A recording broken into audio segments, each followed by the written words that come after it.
Eh bien, salut tout le monde les amis, c'est Pegajinka et bienvenue dans cette review du tout premier épisode de Beyblade X, l'adaptation animée.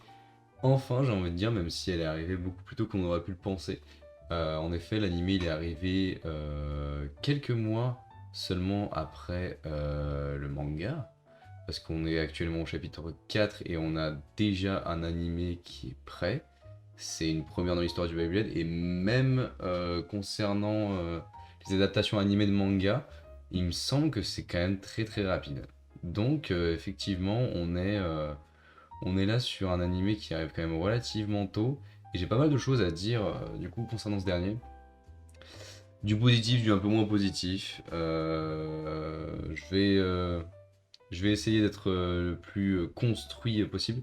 Avant de commencer à donner mon avis, je vous précise aussi que si vous n'avez pas vu l'épisode, sachez qu'il est en lien dans la description. Donc n'hésitez pas à vous faire plaisir si jamais vous n'avez pas encore vu l'épisode. Ce serait bête de vous faire spoiler le contenu de ce dernier dans cette vidéo. Mais du coup, pour rentrer dans le vif du sujet, euh, personnellement, je trouve que cette adaptation animée, pour un début, est un peu décevante. Je vais pas vous mentir. Alors, en termes d'histoire, soyons très clairs, c'est exactement la même chose que ce qui se passe dans le chapitre 1, à quelques détails près, on y reviendra. Donc à ce niveau-là, c'est tout aussi bien que ce qu'on a vu dans le manga en fait, hein. C'est-à-dire que thématiquement, au niveau du scénario, etc., c'est très bien mené. On est vraiment sur des bases très bien posées pour un épisode 1 qui nous introduit vraiment très bien l'univers de Beyblade X ainsi qu'aux enjeux avec les objectifs du héros.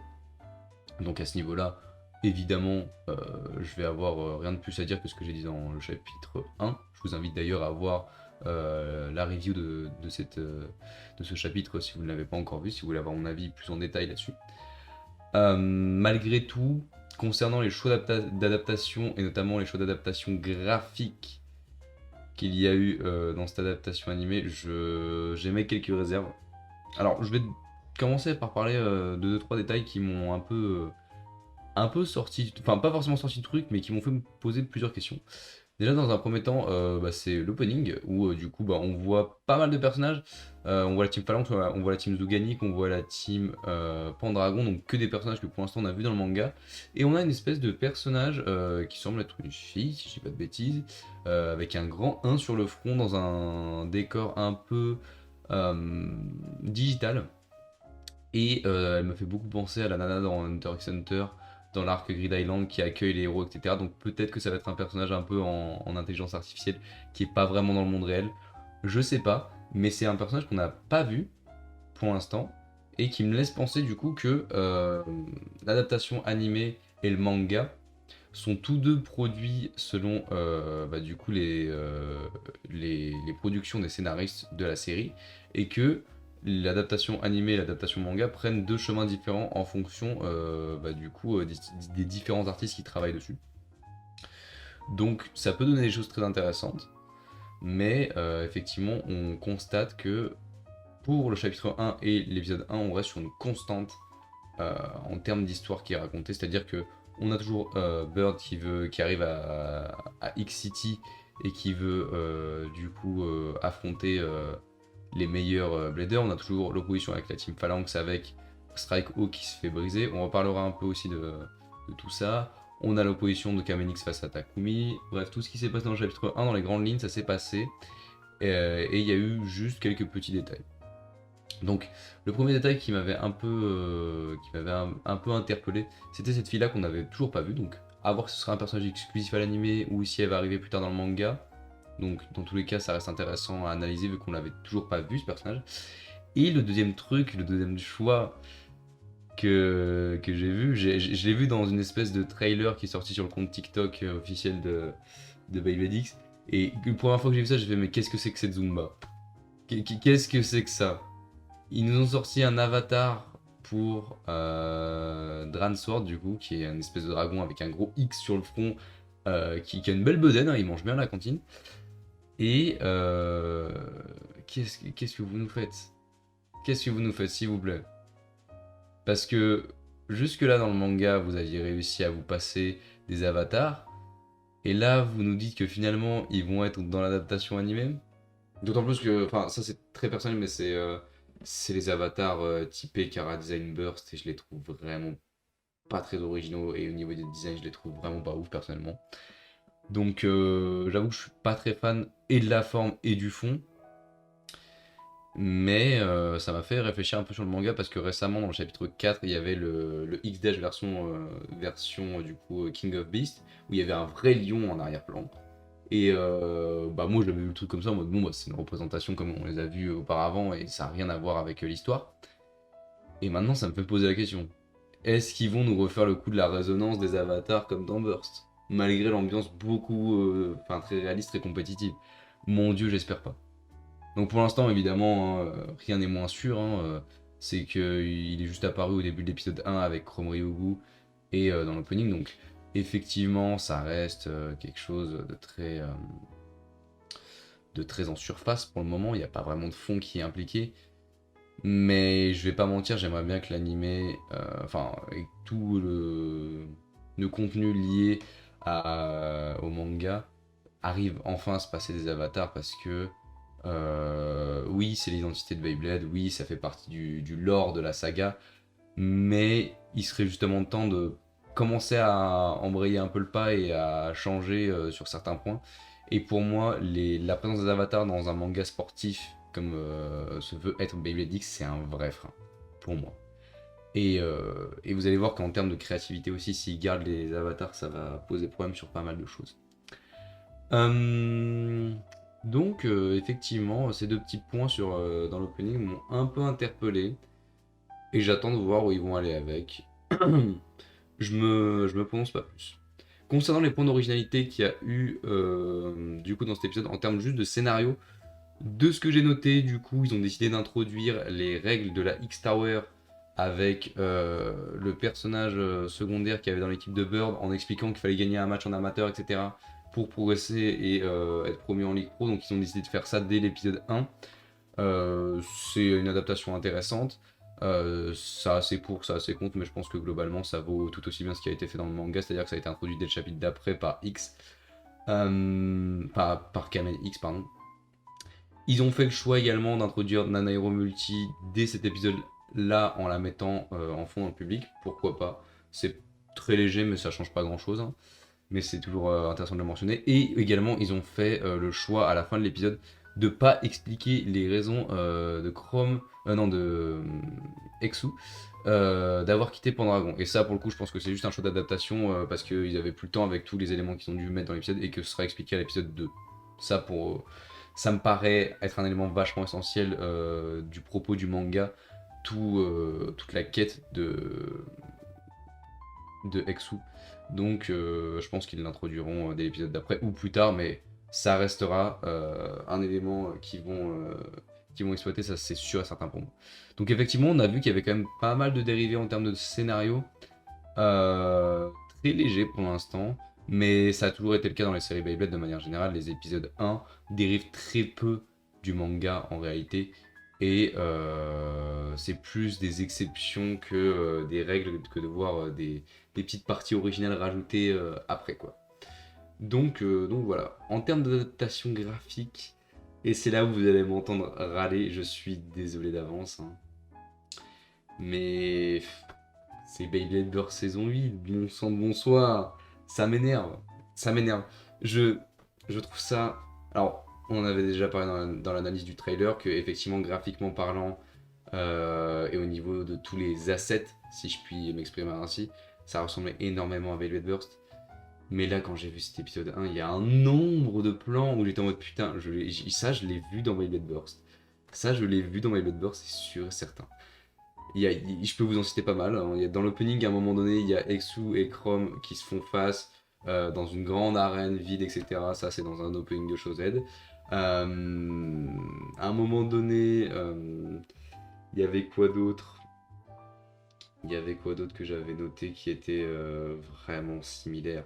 Évidemment, toutes les interventions d'arbitres, de score, de commentateurs, ça fait très identité Velvet Burst et je trouve ça dommage. Vraiment. Je trouve ça dommage que pour l'ambition graphique qu'a eu le manga, de s'en cantonner à une forme vraiment très plate, parce qu'on va pas se mentir, l'animation de Violet Burst, à part quelques fulgurances, était très constante, on est d'accord, mais très plate. Et encore constante, ça se débat. Ça dépend des saisons, en vrai, on va pas se mentir. Euh, et du coup, je trouve ça vraiment dommage de pas s'être dit, pour cette nouvelle génération, tiens, on met les petits plats dans les grands et on essaye de tenter un truc. Ça rate pas, on s'en fiche, mais on tente un truc. Non, là, on est vraiment resté sur nos acquis en termes de graphisme pur et surtout de mise en scène. C'est un épisode de Beyblade Burst, comment ça a été mis en scène. Je me demande même si c'est pas le même scénariste qui est responsable de la série Beyblade X. Donc, ce qui peut ne pas être un problème en soi. Mais effectivement, là, quand je vois les arènes amateurs, je vois les scènes de compétition de Beyblade dans les tournois locaux de Beyblade Burst. Euh, Quand je vois le commentateur en mode IA, je vois Anami. Quand je vois l'arbitre avec ses putains de lunettes, je vois l'arbitre de Beyblade Burst. Quand je vois les combats, mon dieu, les combats, c'est du Beyblade Burst dans sa plus pure forme, dans les mouvements des bays, dans leur rotation, dans leur façon, dans la chorégraphie des combats, la façon dont ça a été orchestré, c'est que du Beyblade Burst et c'est pour moi une mauvaise chose. Parce que dans le manga, on nous a bien montré que c'était même si on était dans un univers compétitif, que le but c'était de représenter la compétition d'un Beyblade, on pouvait mettre en scène les combats de manière différente, et l'anime veut pas faire ça. L'anime veut pas se faire chier à adapter les combats du manga de manière aussi intéressante que ça a été fait, et je trouve ça honnêtement dommage. Et c'est d'autant plus renforcé par toute la fainéantise graphique qu'il y a en fait, que ce soit dans les modèles 3D ou même dans le chara design de certains personnages que je trouve beaucoup moins charismatiques que dans le manga. Par exemple pour Strike Hawk et Stone Mont Blanc, ça se voit que c'est une Wizard Arrow sur laquelle vous avez collé un sticker, et ça se voit que c'est une Night Shield sur laquelle vous avez collé un sticker de putain de montagne. On le voit, bordel de merde. Et je trouve ça dommage. Je trouve ça dommage, surtout pour un épisode 1 d'une nouvelle génération, c'est censé être un gros truc, de pas avoir poussé le truc à ce point-là. Et pareil, pour les trucs qui sont censés être des gimmicks assez originaux de cette saga, donc on va parler du X-Dash, l'animation du X-Dash, mon dieu, c'est si peu dynamique, c'est censé être un truc que tu vois pas, censé être hyper rapide. Et bordel, là, on est sur un n'importe quel mouvement basique de Beyblade Burst. Là, j'ai vu le Shin Flash Shoot de Valt au moment où il y a eu le X-Dash. C'est ce que j'ai vu. Et je dis pas, le Shin Flash Shoot de Valt donne une très bonne sensation de vitesse, mais c'est pas censé être un élément phare de ta génération. Et je trouve ça dommage d'avoir vraiment codifié la manière de faire des épisodes de Beyblade au point qu'on revoit les schémas de Beyblade Burst dans Beyblade X. Que ce soit en termes de mise en scène, de graphisme, d'animation 3D, tout déborde de Beyblade Burst. À un moment donné, t'as une fresque où, alors pour ceux qui ne suivent pas, c'est le moment où Bird il commence à parler du monde compétitif de Beyblade, du monde des pros, et qui dit un truc du genre le travail acharné, c'est le propre du monde des pros, etc., qui commence un peu à désespérer. Cette scène-là, à quelques détails près, c'est une scène dans Beyblade Burst dans les intros où tu vois les bladers en mode sombre en train de jouer. Et oui, si t'as pas vu Beyblade Burst avant, ça te gêne pas, c'est pas un problème. Mais pour une personne qui s'est tapé 7 ans, 7 ans, non 6 ans je crois, oui j'abuse un peu, 6 ans de Beyblade Burst, on souffle. On souffle très très fort. On souffle très très fort de revoir les mêmes arènes. Pareil, le gimmick de cette génération, c'est l'arène, l'arène, j'ai plus le Extreme Bay Stadium, voilà. C'est le Extreme Bay Stadium. Et elle ressemble à n'importe quelle arène de Beyblade Burst. Ça ne va pas, je suis désolé. C'est comme si dans Zero G, par exemple, le stadium Zero G n'était pas spécialement mis en valeur graphiquement. Alors que dans l'anime Zero G, le stadium est vraiment important. Il y a des putains de machins qui montent pour te mettre au-dessus. Le stadium est géant. Quand il se déplace, t'as un bruitage, t'as quelque chose du genre. Sans parler qu'il faut partir dans des trucs impressionnants comme dans Metal Fight, c'est pas le point de ma comparaison.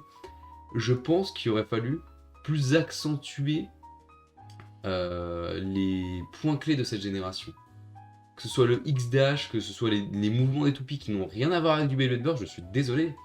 Que ce soit le Stadium, il y a beaucoup d'occasions manquées en termes de graphisme pur et d'adaptation animée, ce qui m'a réellement laissé penser que c'était juste le manga en moins bien. Ça, c'est vraiment ce que j'en ai ressorti de mon premier visionnage. J'étais en mode, ah bah super, c'est le manga en moins bien, quoi. Et bon, je trouve ça dommage. Je trouve ça dommage. J'aurais aimé apprécier ce premier épisode et être hype comme je l'ai été pour pas mal d'épisodes. Le premier épisode de Beyblade Burst, bordel de merde, j'étais hype de fou. J'étais hype de fou. Parce qu'effectivement, il y avait un gap graphique d'une génération à l'autre. On est d'accord, il y a pas autant d'années qui sont passées entre X et Burst. Mais Matt a un Bleach Thousand Year Blood War, Matt a un Jujutsu Kaisen et ose me dire que c'est le même niveau d'animation. Et on va me dire, ouais, mais ça veut dire que t'aurais voulu un anime saisonnier pour Beyblade? Oui. Oui. Je rêve un jour de saisons de Beyblade qui sont saisonnières et où t'as de la vraie animation qui balance. J'ai envie d'avoir des ambitions comme ça pour Beyblade Burst. Excusez-moi. Enfin, pour Beyblade de manière générale, pardon. Donc, effectivement, premier épisode de mon côté un peu en demi-teinte. Un peu mes figues, mes raisins, comme on dirait. J'attends de voir où on va partir pour l'épisode 2 qui a l'air, tout comme le chapitre 2, de porter sur Nana Hero Multi. Je pense que les premiers épisodes, par contre, en termes de scénario, on va être très peu original. Et on va ressasser un peu ce qu'on a déjà vu dans le manga. Donc, un peu déçu de mon côté. J'ose le dire. Un peu déçu. Ça reste très bien pour ceux qui vont découvrir Beyblade X avec cette adaptation animée. Ils vont kiffer parce que c'est le même contenu en termes d'histoire que le manga et c'est très bien écrit. Mais malgré tout, je recommanderais quand même le manga. Voilà. C'est à peu près tout ce que j'avais à dire. Je pense qu'on va repartir sur du format un peu impro comme je suis en train de le faire pour ces épisodes-là. Et peut-être que je ferai des vidéos comme celles que j'ai l'habitude de faire sur le chapitre de X quand on compilera un seul gros arc. Ce qui n'est pas encore le cas du coup. Mais voilà. C'est à peu près tout ce que j'avais à dire sur la question. Évidemment, je vous attends en commentaire, les amis. N'hésitez pas vraiment à balancer des avis qui sont contraires aux miens. À chaque fois, vous le faites avec un grand talent de répartie. À chaque fois, j'apprends vraiment des choses. Donc vraiment, n'ayez pas peur. Et puis, peut-être que je parlerai de votre commentaire dans la prochaine review, si jamais je le trouve assez intéressant. Voilà. Sur ce, passez une bonne journée, une bonne soirée. On se retrouve la semaine prochaine, du coup, pour parler évidemment de Beyblade X. Mine de rien, je dois admettre une chose, c'est que ce petit rendez-vous hebdomadaire m'avait bien manqué. Donc on va se retrouver la semaine prochaine, les petits amis. D'ici là, portez-vous bien. C'était Pegajinka. Bye tout le monde.